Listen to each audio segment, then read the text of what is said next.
Hi everybody, welcome back. I'm Dorothy. I'm a professional astrologer. You can find me on the web at nhastrologer.com. And there, as the time rolls through, you are able to read the full moon and new moon forecasts. But not until the time is right. Okay, I only put them up about a week ahead of time. Today I want to talk to you who are Gemini, Gemini rising, and we're going to cover April, May, and June. All right? So, this is especially true for the rising signs, if you know what that is for you. Otherwise, just do your sun sign. All right, first off, I want to start with April 4th. And on April 4th, we do have a full moon lunar eclipse in your 5th house. That is in the sign of Libra. Now, I want you to remember that back on October 8th, you didn't know this, might have, I don't know, but back on October 8th, we also had an eclipse at that degree, at the 13th degree of Libra. So, what happened 6 months ago, so October 8th, and what's going on April 4th with this full moon lunar eclipse is something that is very, very similar. In that 5th house is about it's about situations of the heart where we're passionate, what we love to do, how we create what we create, taking risks of the heart. And when we have an eclipse in the sign of Libra in that area, man, I'm telling you, if this is about a love affair or a relationship that started back in October, then it could have seen its end by now, or if it didn't really get going, something might get started now. There are many, many different ways this can play out, but it definitely is about a relationship and that passion and that love within the dynamic of a relationship. Now, not everybody is single and starting new relationships, so if you are in a long-term relationship, this is a wonderful opportunity to really reignite some passion that might be missing in your relationship, and that's what a full moon can bring that to our attention, that is missing, and it's time to bring that component back into our lives. So that's part of what that eclipse is about, but you go ahead and go to my website, nhastrologer.com, and that forecast will be there when we get closer to early April. All right? Next, on April 8th, we have Jupiter stationary, moving direct, finally after months of retrograde motion in the sign of Leo. So Jupiter in Leo is all about expanding. Again, we're going to hear some familiar words, the passion and what we are creative and what it is that we are passionate about. And now that is moving direct at 12 degrees, then we're going to get to reignite something going on there as well. I want you here again to look back to mid-September, because in mid-September, that is the last time that Jupiter was at 12 degrees of Leo as a forward movement and forward motion planet. So now that he's stationary direct, this Lord of all the things that we love and is all the things about expansion and what is the great benefic, he's called, very beneficial. I feel he's very neutral in my own opinion, and it's in your 3rd house, and that 3rd house is how you communicate. It is your siblings, and it is what you do in your neighborhood. It could be teaching new things, expanding whatever you're passionate about, that Leo energy, in that 3rd house, which is your local neighborhood. Back in September, what was going on for you in September?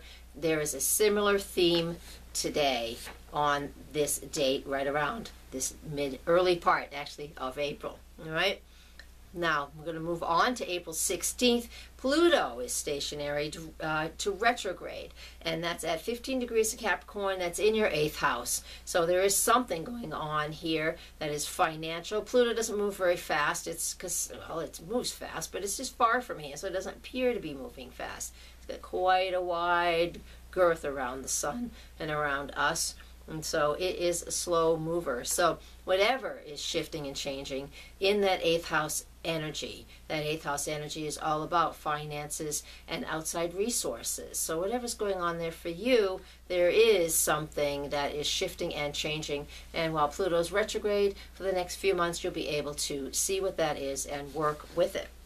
All right, April 18th. New moon at 28 degrees of Aries. That is in your 11th house. That 11th house is about higher goals, you know, what your goals and dreams are. It's all about friendships. It's Aquarius energy naturally. And so what is important for you? What's shifting and changing? Are you joining new groups? finding groups that are better for you. You know, when it's a new moon, it is about setting goals, and this is an area of the chart that naturally is about setting goals and really gathering higher vibrational friends, if that is interesting, if that even makes any sense to you, if that word even makes any sense to you. It's all about pulling together people that are really like-minded now, because when we have a new moon in that 11th house, we definitely we shake things up a little bit here. You know, we want to break out of the old routines and find something new and exciting for ourselves, something very revolutionary. All right, so you can use that energy on April 18th in that way and set a lot of goals for yourself, because you're in a heightened goal setting period when that new moon is in the 11th house. So that 11th house, like I said, all about our goals, hopes, dreams, wishes, and how we accomplish them by thinking outside the box. So I want you to do that. That's a really appropriate thing for you, Gemini. You'll really have fun with that because you are an air sign, and it's all about quick, fast movement and great new ideas. So you might be able to implement some things. All right, I want to move on to the full moon. That's on May 3rd.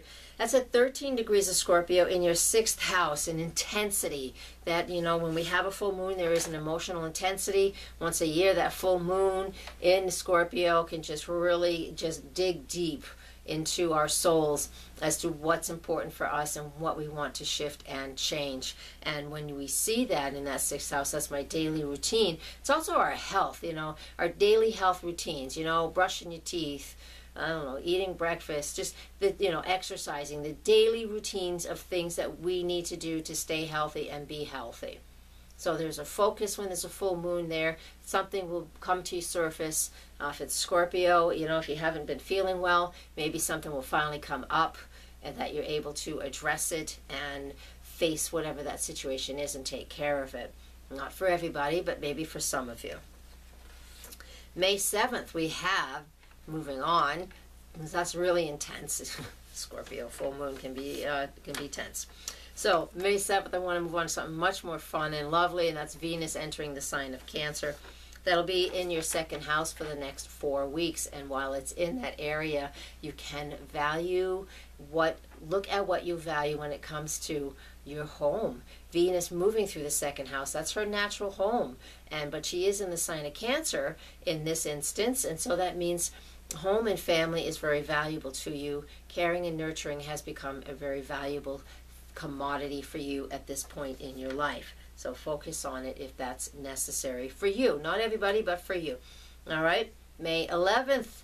Let's move on to Mars in Gemini, and that's in your 1st house. It's going to be in that area for 7 weeks when Mars moves into Gemini and crosses your ascendant. That is a period where we need to be a little more cautious, and that's on May 11th. So have a little more caution, be a little more aware of your surroundings. That way you won't bang your head, that's Aries, or cut your hand, that's Aries, you know, or just get in some sort of just stupid accident because you're not paying attention.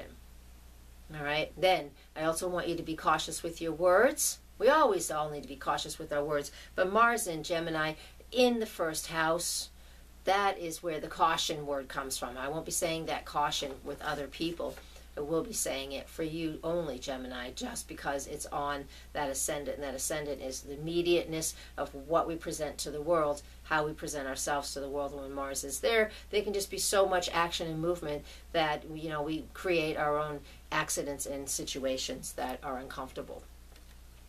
In Gemini, that just means that we could say what we don't mean, or we could say something off the cuff and we could say it without thinking. It happens. Happens to everybody. All right, next, Mars May 17th and May 18th to 17th on the West Coast, 18th on the East Coast. We have new moon, 26 degrees of Taurus. That's your 12th house. So when we have a new moon in the 12th house, that is about bringing up situations that we're not used to. Bringing up situations that we're uncomfortable with, and bringing up things that we haven't had a chance to look at. And it can just, it helps us to clear the psychological deck, so to speak, but still is very, very difficult and at times to have a new moon in that 12th house, because then we have to face things that we don't want to face about ourselves. But with that being said, I still want you to be very careful about yourself. I want you to be cautious and careful with yourself. Careful with yourself, saying, care for yourself, nurture yourself.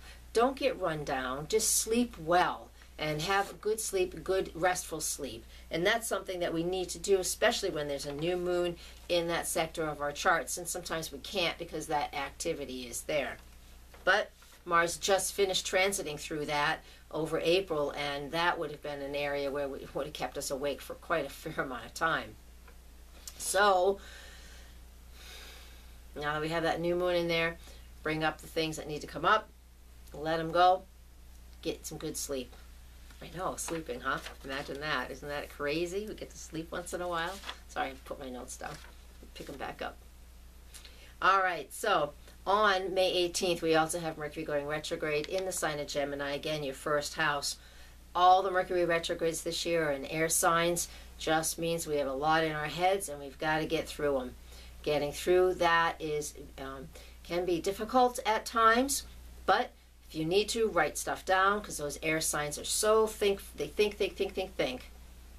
And the retrogrades, all of the Mercury retrogrades will be in air signs this year. Every single one of them, there's one that won't be. There isn't any that won't be. So that means we have a lot in our heads that we need to get out, and the way to get it out is to speak it or to put it on paper. So if you're having an issue that you need to write things out, then write it out. It's in your first house. Your first house is your main focus. So how are you presenting yourself to the world? Verbally. Are you talking too much or not enough? Are you a good listener or not a good listener? These are the things that you will be focusing on while Mercury is retrograde in your first house. May 21st, the Sun enters Gemini, again in your first house. You just finished that balsamic time of year for yourself, which means the last month, you know, all of May, end of April, all of May, was that inner period for you. That inner time of year. And when the Sun finally gets to that first house, it's like a birthday. It's like a second birthday. So when that Sun gets to that ascendant, we're having a time period where we can start to let our light shine, especially when the Sun gets into that first house. So let your light shine, and you can re-identify who it is and what it is that you want to present to the world. On June 2nd, we have the full moon at 11 degrees of Sagittarius. It's in the relationship part of your chart over in that 7th house. And while it's over there, that just means that what are we going to focus on? What do we want in our relationships? Somebody that's fun-loving for sure. If Sag is over there, we definitely need somebody who's fun-loving. Maybe somebody who's from a foreign country than what you are. Somebody who is well-educated. All those Sagittarius things. The full moon over there is going to highlight the sector of your chart and help you to focus on what your partnerships and your relationships are all about. June 5th, Venus enters the sign of Leo, and that moves into your 3rd house. So Venus, what I value in Leo, what I'm passionate about in your 3rd house, how I communicate, my local neighborhood, my children, well, my siblings, not my children, my siblings, Leo is children. So there's this whole, at the beginning, it's the whole dynamic of this has a lot to do with childhood and youth. But it's also, what do I value? That Venus is what I value, what I think is beautiful. So there's a lot going on here. How you communicate what it is that you value. Are you creating something? Are you playing with a hobby? That's that Venus energy. Trying to get something out there, trying to get something in your local area, craft shows, things like that. All of that energy is really strong around once Venus moves into your 3rd house in the sign of Leo. On June 11th, Mercury will go direct at 4 degrees of Gemini, and again, that's in your 1st house. So once it starts moving direct after June 11th, then you'll have opportunities to clear up any misunderstandings that might have happened in the month of May. At June 14th, what we have Saturn is moving back into the sign of Scorpio. It will be back. It will stay in the sign of Scorpio now until September 18th. That's going to be in your 6th house, and that's your work. So whatever shifts you went through over the last 2.5 years, so that was like 2013, 14, some of 2012, 2013, 2014, those shifts that you went through in your career and your work and your everyday, living your everyday life, even health situations. Some of that can come back up, just a little bit of it, because it's like this final little piece that we all have a few months to finish out. If there's anything left over, we have an opportunity to finish it out. That Saturn in Scorpio is fantastic for, Saturn breaking down boundaries and barriers and foundations in that sign of Scorpio is like the complete, deep, and total transformation. So with that being said, it's like there's the final opportunity to clear the deck in anything that needs to be cleared in regards to your daily routine, your daily health, your job, your work, your co-workers, any of that situation. All right? On June 16th, the new moon at 25 degrees of Gemini is in your first house. This is fantastic. So now you can really set some goals and identify what it is that you want in life. What do you want? How do you want it? Verbalize it, write it down. New moon stuff is about setting new goals, so you have opportunity now to communicate what you want, especially when it comes to siblings, childhood friends, childhood, your neighborhood, oopsies, any of those things. I just kicked a whole bunch of stuff over here. All right, so focus in on what you want within, the situation and within the dynamic of your first house. I am. What do I want?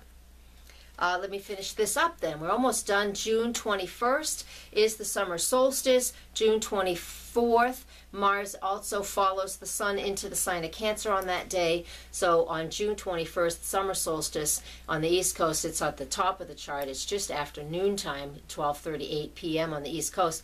And so what that means is we'll probably have a really cool, wet summer here in New England. It's different wherever you live, but in New England at least.